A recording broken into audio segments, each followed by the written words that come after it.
First of all, I would say that when you hear the word or the term special education, it's not just something physical that you would see. So we have something called hidden disabilities. I made a stand for was not to let anyone be out of the circle. If we were all the same, if we had the same talents, if we had the same gifts, and then what type of world would we have? Support your children. Know that it's not your fault. Know that your child or your children, they're here for a reason, and they can always help someone else. So again, removing from what I call the traditional way of teaching and learning, and just bring in something. Don't say it wouldn't work or it can't work. Just try it. Courage is not the absence of fear. Right. But it's the ability to act in spite of. Welcome to the electrifying world of Anne-Marie's Impact. I am Anne-Marie Emmanuel, and nothing excites me more than having thrilling and unfiltered discussions with real people who are fueled by the unstoppable force of passion. Get ready to elevate and dominate your life, both personally and professionally, through the power of self-love. Come along with me on this transformative journey as we move from inner lack to inner lush together. Welcome back to the second season of Anne-Marie's Impact. It is with great honor and pride that I introduce the principal of New Beginnings Educational Center, a school that caters to the children with learning disabilities. Ms. Griffith is a beacon of inclusivity and support for these special children. She embraces the uniqueness of every individual and strives to create an environment where every student can flourish and reach their full potential. With a dedicated team of educators and staff, she is committed to providing not only academic excellence, but also unwavering support, understanding, and encouragement to her students as they navigate their educational journey. Please join me in welcoming Ms. Phillis Griffith to the show. Welcome. Thank you so much, Anne-Marie, for having me here. You are so very welcome and appreciated here. Thank you. So I always begin my shows by talking about a little background of relatedness. Yes. So I just want to go back a little bit to how you and I met each other years ago when I first came back to Trinidad, and I was really searching for community and like-minded people, and that was a struggle for me, but for some reason we ended up in a workshop called United Global Shift, and in that one weekend everything changed for me, and there were about 20 individuals, including yourself, that I met that day that are still in my life today, and we are doing wonderful things together. Yes. So I just wanted to mention that amazing thing. Yes, it was a pleasure meeting you then also. Yeah. And I remembered that you came across and you sat next to me, and we started the conversation. Yes. And I think after that, the sky was the limit. Yeah, because I just noticed that you were like me, like we're there and we don't know anyone, and I felt the urge to come and sit next to you and talk, and I'm glad that I did that, because from that moment on, we became really good friends and collaborators. Yes. And I'm happy that you did that. Yes. So I want to start by asking you, what is the big why behind your calling for teaching? Well, I actually started at the school as a secretary, and there were times when teachers would be absent. We didn't have much staff then, so I had to fill in.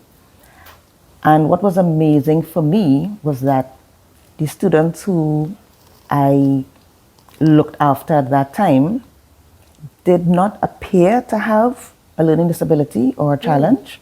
However, their perception of reading and writing, that is what was different. And what hit me was that it reminded me of myself.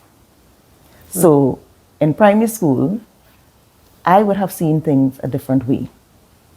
And at one time, I was told that I was too bright for the class. So I was 10 years old, and I should have sat common entrance at 12. However, at 11 plus, I was told that I had to sit common entrance. Then I think I did pretty well. But when I got into Form 1, I realized that I had gaps. So now in Form 1, it appeared as though I had a challenge or disability, but it's because I had a gap. And I think those students before who I would look after, they had gaps in their lives.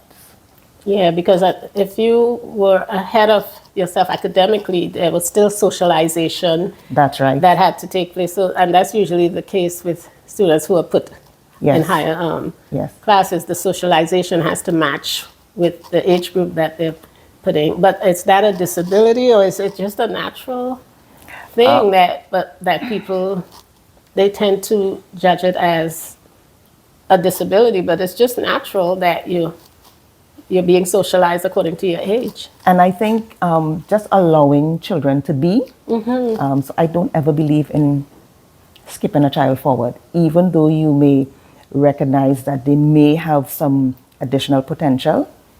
Let them stay with their peers and probably give them something to challenge them in that space. But don't take them out of that space and put them in something that's a little more higher than them.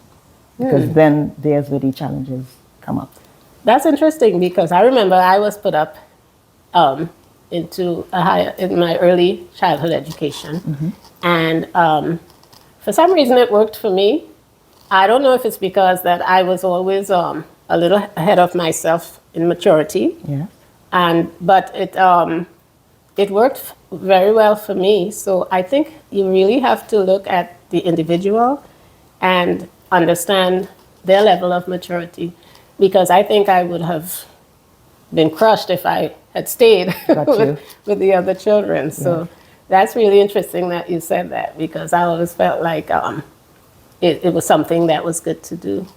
You know? I think knowing the children and knowing something about them, their background, then you could always tweak that space so that they can fit in. Yes. Because I was forced to be a little more mature than my age at a very young age. Okay. My parents divorced, and I was thrown into situations where I had to really take care of myself and take care of others.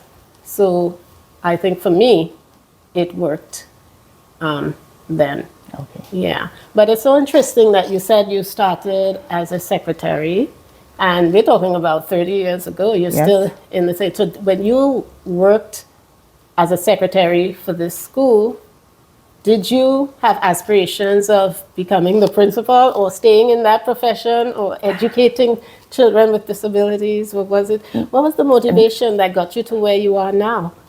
I didn't have that at all. That was the furthest thing from me, because I always loved being in an office. I love to use a typewriter. I love to file.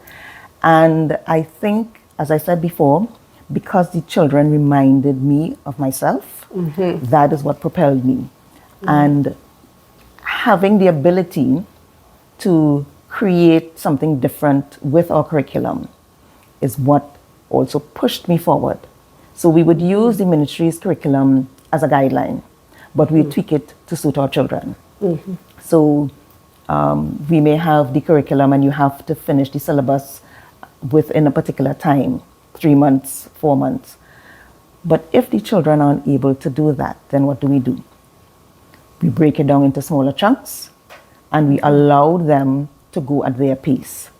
So there was some excitement. We moved away from the tradition using the blackboard. We started to use green boards. And our former principal, Mrs. Evelyn Joyce Martin, she was the one who brought that to our attention. And she said, let's use green. So it was a dark green, and then we started to use color chalk. Then we realized sometimes the dust from the chalk would affect the children. So we graduated now to whiteboards and markers, and that in itself helped the children.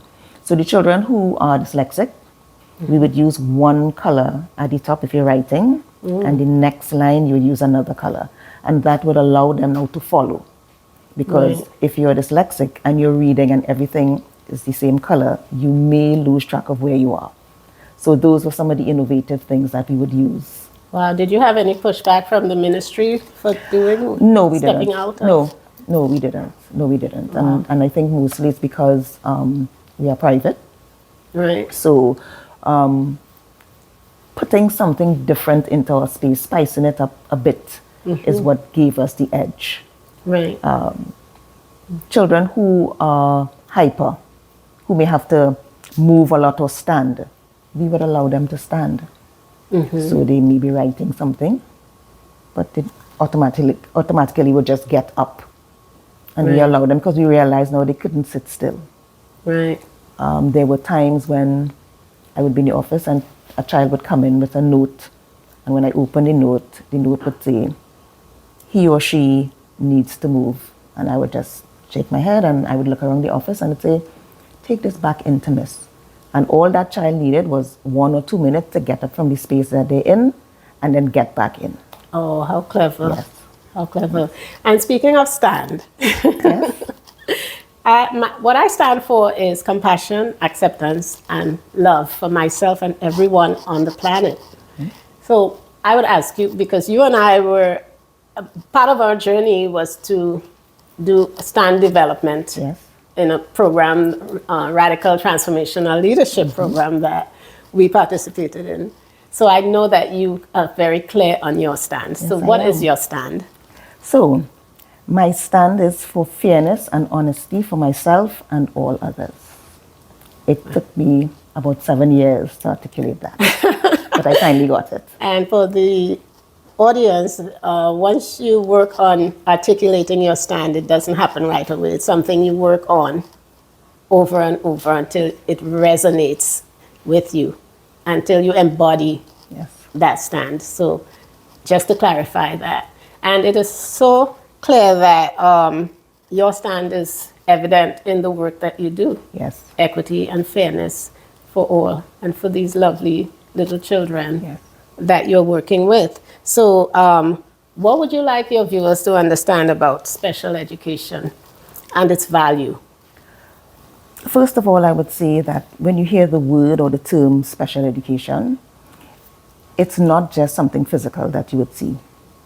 So we have something called hidden disabilities. So someone who is dyslexic, someone who has challenges with numbers or writing, you wouldn't look at them and say that this person is It's dyslexic. disabled, right? So the hidden disabilities. So sometimes you may be out in public and someone may be, let's say at a counter trying to fill out a form or something. You may be in a line behind them. And I've seen it happen already. Somebody would say, why doesn't this person hurry up? Why are they taking so long? It's possible they have an issue with their handwriting. Or it may be something to do with numbers and they may be getting challenges with the numbers. So to be aware and to be conscious now more than ever, because if it's not detected early in your childhood, you will grow up, you would still have it. Maybe at that time you may not have had the support that you would have required, and you just sailed through life as best as you could with that challenge.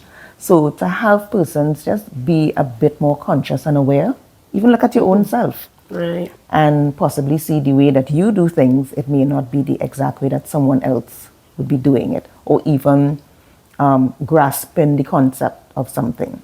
So think about it from that perspective. Support.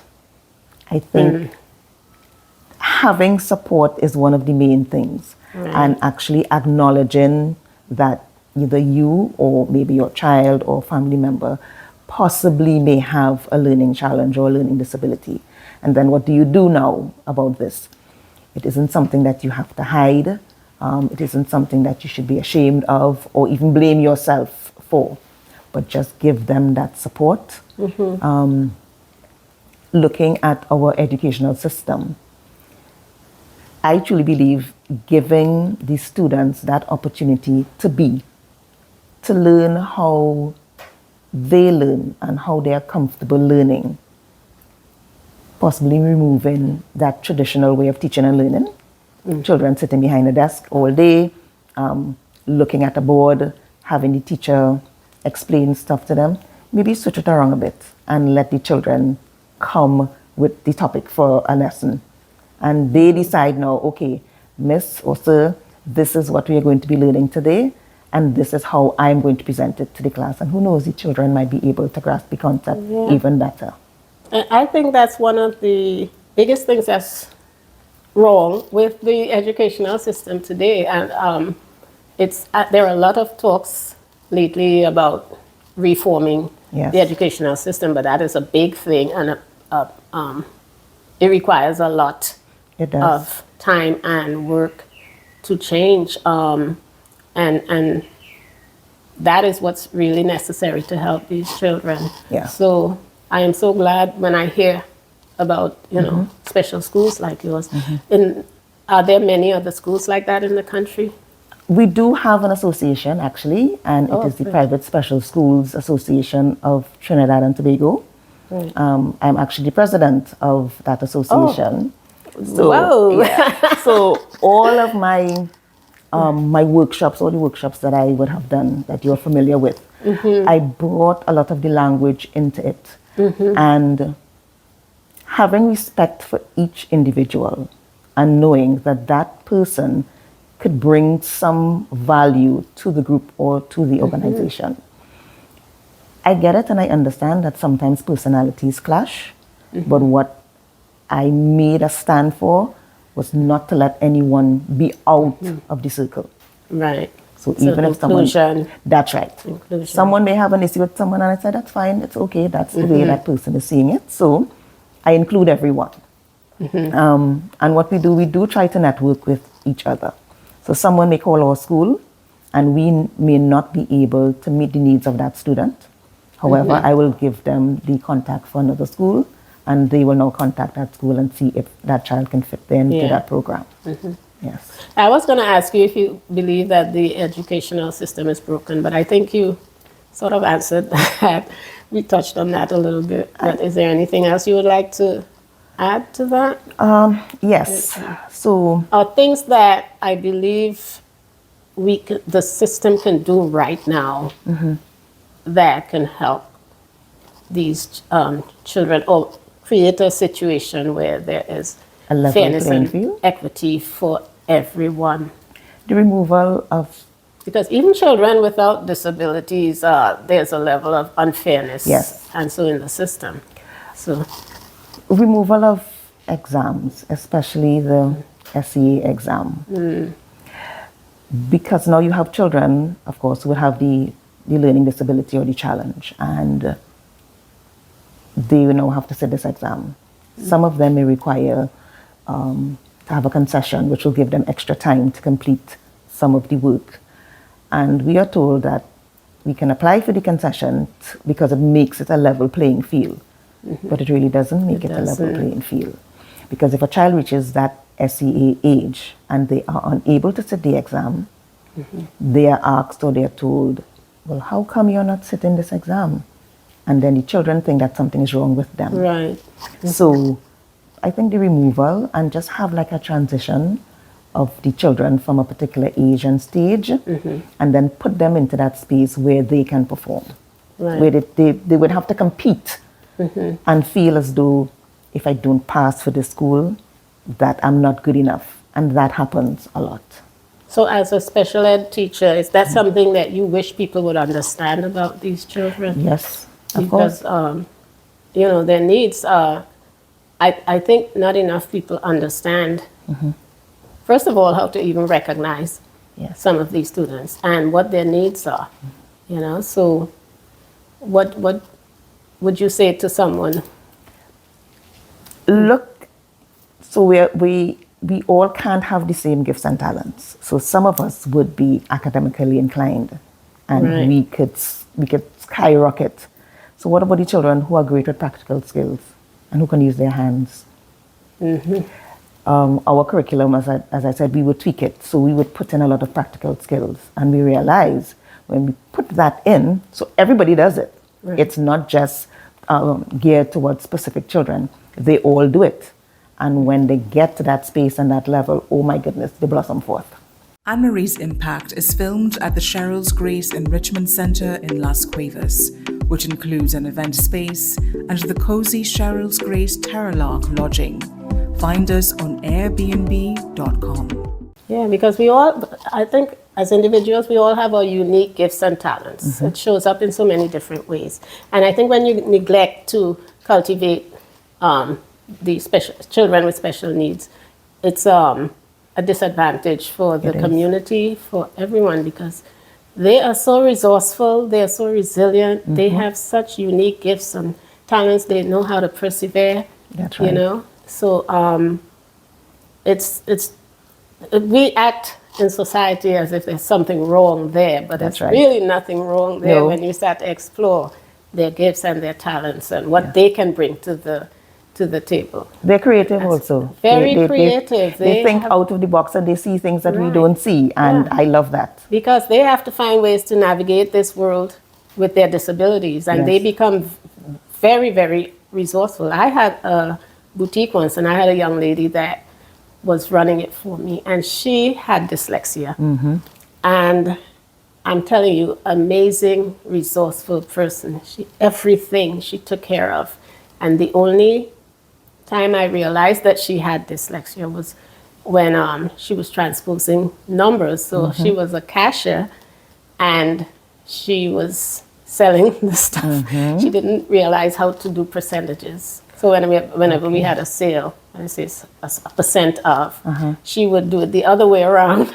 Oh my. So if it was a 20% off, she would give the item for 20%. Oh. And yeah. Yes. So when I realized that that is an area that I can't Yes. let her take control. But I didn't get upset and say, okay, I don't want you can't- there anymore. yeah, I That's can't right. use her. That's right. Because I recognized that she had everything else. She was so resourceful. The way she put things together and run everything in the store. She knew where everything was. She knew where you everything go. needed to be. She knew what needed to be ordered, everything. You know? Yeah. So that is how that was the only experience that I've had with someone with disability. She was a full adult, Yes. you know, and her needs were unrecognized. She did get testing and it was identified that she had dyslexia, but that was it. And that's she it. didn't get any other support. But she could still function. Yeah, She and can she still did. function in She- society, yes. Yeah. So, yeah, so what are some of the things you have learned about life from working with students with special needs?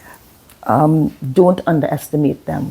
Don't think that they can't do something. Find their niche. And also speak to them and ask them. Because it's like a misconception that because you may have a learning disability or a learning challenge, you can't speak up for yourself or you don't know much. But they know exactly what it is they want to do.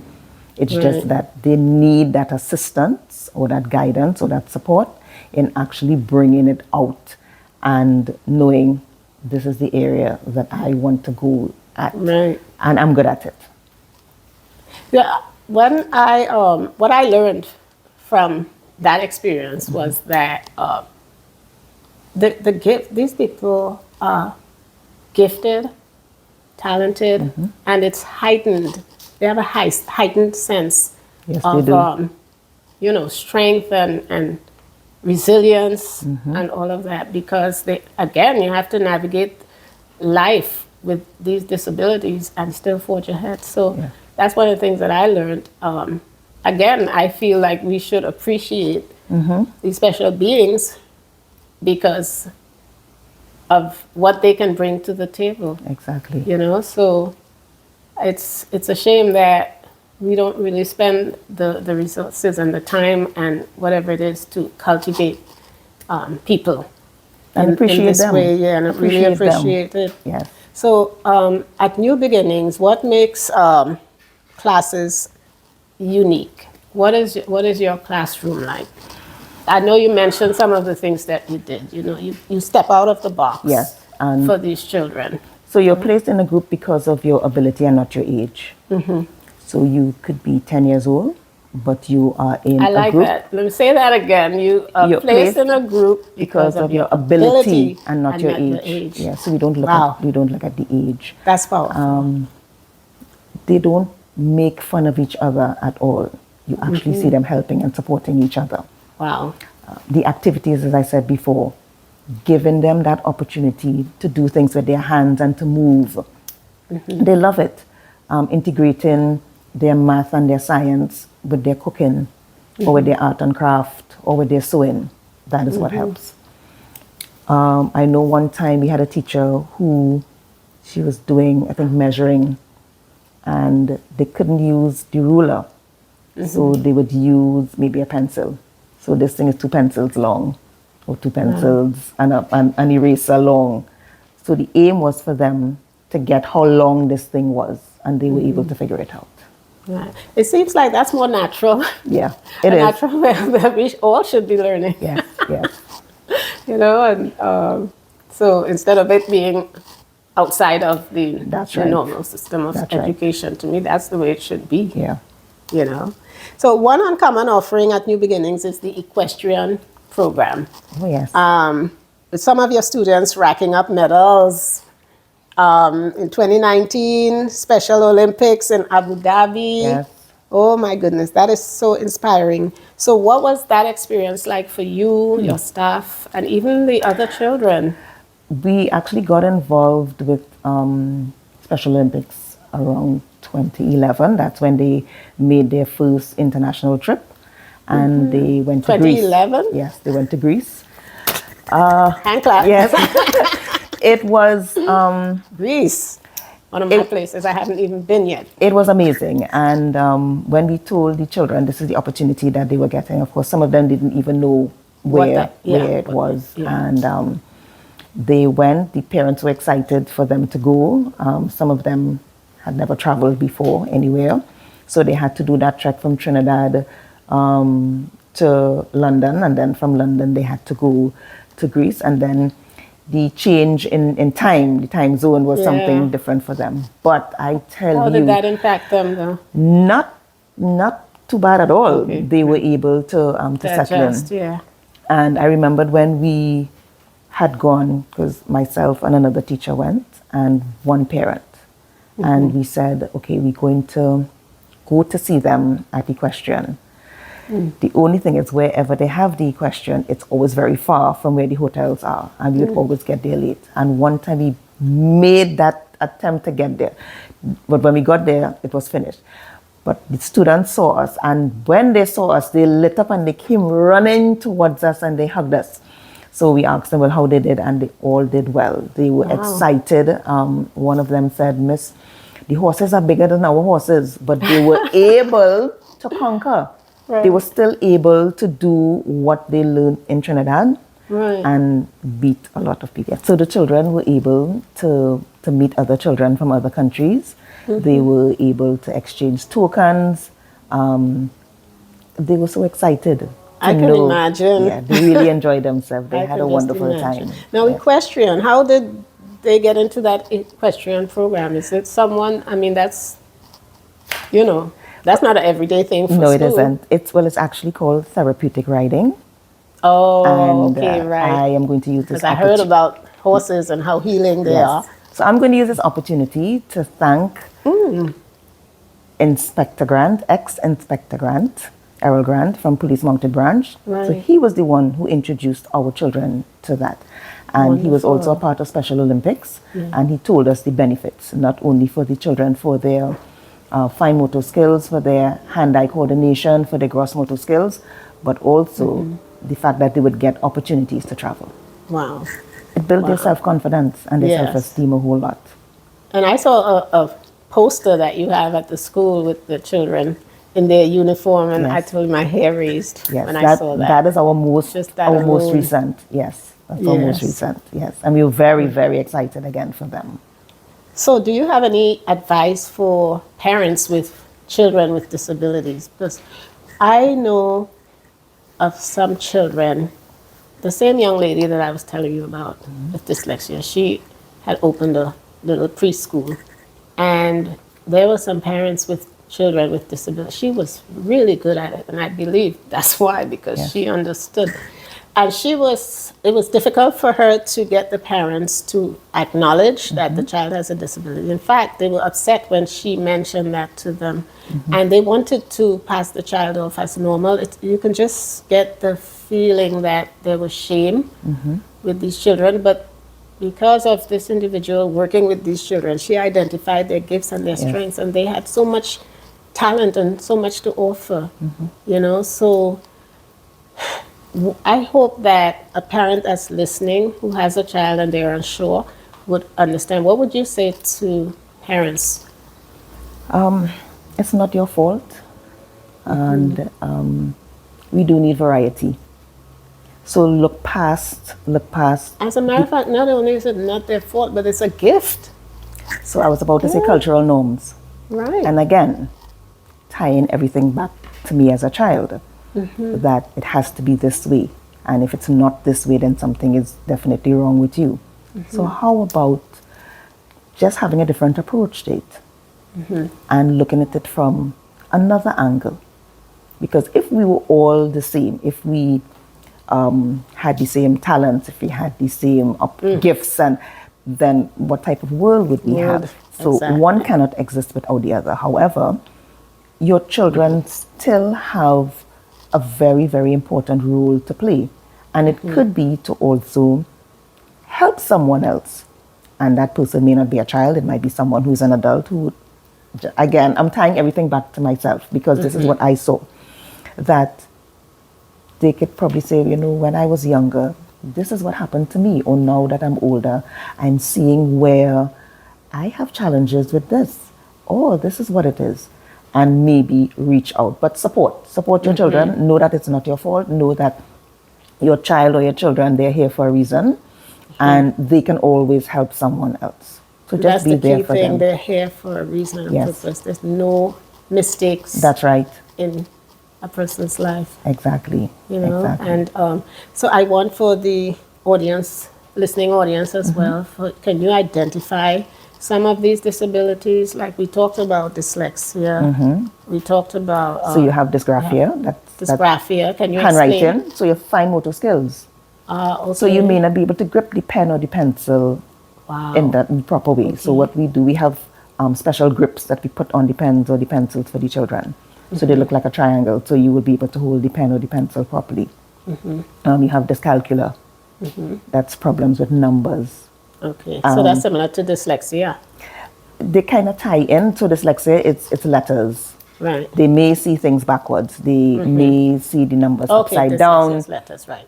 And there was a child we knew of who could write upside down. So now, I used to practice that when I was small. Maybe I yes. So again, then you have the attention deficit hyperactive right, disorder. ADHD. And One of my sons.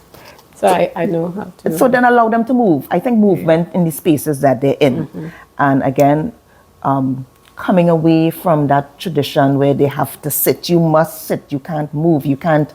We allow them to fidget. Yeah. If they have to have something in their hand or to roll, then this is what is going to get their attention. Or they may flick. They may flick something. They have to take a pencil and keep knocking it. We had some stuff where they're like these gigantic bands they put around their ankles because they have to move their feet. So there must be some kind of movement. Right. And we allow them to use that, or even the seat that they sit on. I remember one time I looked through, we have glass at the top of the doors, and I looked through, I saw the teacher and I'm not seeing the children. So I said, where are they? She said, and they were all lying on the floor.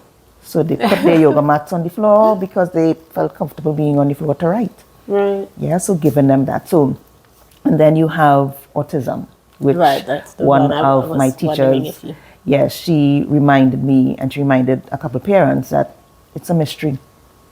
And we don't know what or how. However, what we can do is support you as best as we can and love your children. So I think autism is one of the highest gifts, and because they have such high intelligence, Yes, they do. that we look at it as a disability because we don't know how to deal with it. But I was thinking as you were talking that some of this stuff should be introduced into the regular educational system. They have Because it. it's not, I mean, you know, in which school do you know that you are allowed to, okay, I don't like sitting on a chair, I can lie on the floor. Exactly. Or even go outside. Or go outside. Yeah, go when I outside and have want. your lessons Or outside. have a little thing to fidget with. Yeah. You know? I have another teacher also. It makes so much sense. It does. She if she's teaching, sometimes she's teaching time or distance. So we have concrete at the front, and she would have the sidewalk chalk, and she would go outside, and she would draw the stuff. And I am seeing the children grasping the concepts when she does it that way. Right. So again, removing from what I call the traditional way of teaching and learning, and just bringing something in. Don't say it wouldn't work or it can't work. Just try it. Just try it. Yeah. Yeah. I really want to get into you now as from your journey from secretary to principal of this school. I remember, I think it was during the pandemic that things were really difficult. So can you, my show is about showing where people go from inner lack to inner lush. So can you describe a period with the school that there was endarkenment, that you thought it wasn't going to survive? Sure. Financial, where the finances are, that still is a challenge. I think that's always going to be a challenge. There was a time we went about 6 months without a salary. Wow. And up to this day, we still ask ourselves. And you're talking about the whole staff? Yes, the entire staff. I always say I have the best staff in the world, the most amazing staff. Some of them left, of course, but at that point, we were coming to school every day. And some people didn't have food, they didn't have breakfast, they didn't have lunch, they didn't have dinner. They didn't have money for transport. So we started to network with each other. The persons who had vehicles would say, okay, I'm leaving home at so time, I'm going to come and pick you up, or can you meet me at the corner? When we got to school, somebody would have something to eat. What do you have? Do you have breakfast? Somebody would say, no, okay, I have this, and we pull it together. And we went through those 6 months. I mean, it was hard, but we did it anyway. Wow. And I think after that, that kind of built our resilience. And the bonding too With each other. Yes, it did. And like a universal commitment among that's all right. of you. And for me, it propelled me to speak up and speak out. Because I was very shy and very quiet. I remember how shy you were when I first met you. And I think because of that, that is how I ended up becoming the president of the association. Because there was this lull and we weren't hearing anything about our funding, and I started to send emails to all the schools and I'm saying, we are not hearing anything, can we make a call, can we do this, can we do that? And then people started to make phone calls and go, and then when we had the elections, it was like unanimous, and I was like, okay, Phyllis, maybe you spoke a bit too much, but then I understood what it was. I understood what it was. A leadership role there, girl. Yes, that's right. Radical transformational leadership. Exactly. So, and what I also say is, and this is something that you would know also, that courage is not the absence of fear, right? But it's the ability to act in spite of. So I tell people, I said, don't think when I have to, ask a question or speak to someone, my heart is not racing. It is. Right. But because I have the courage, I will go through. Right. So, yeah. And your staff is I had the opportunity to do a workshop with your staff once, and they're really dynamic. They're so eager to learn. They're forward thinking and just a great group of people. So I'm so happy for the transformation that your school has had experienced with them. I wish you all the luck in the world with this project. I just hope that someone who's listening was able to get something, who has a child with disability was able to get something that they can apply or use with their children. And please don't stop. I'm not. Continue to find ways. And if there's anyone listening who's willing to financially contribute to this school as well, I hope that would happen. We'd appreciate that. Yeah. Yes, we would. But it's just an amazing journey, and I really, really thank you for the work that you're doing with these children. Thank you for having me. Yes. So Phyllis, is there a way that if someone wants to contact the school or donate, Sure. contribute to the school, Yeah. how can they reach you? So they can call our landline, 633-0112. And that's an 868 number. That's right. Trinidad. And we also have a WhatsApp number, 363-1196. And our school is located at number 7 Cassia Drive in Pitti Valley. Yes. Yes. Okay, great. Thank you. You're Thank you welcome. for being here and actually giving me this opportunity to hear more about the school. It was my I learned pleasure. a lot today. Yes. Thank you. Thank you so much. Okay. Okay.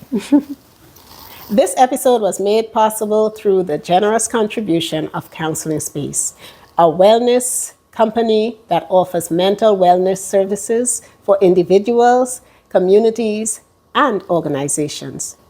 Counseling Space strives to eliminate the stress that interferes with your success.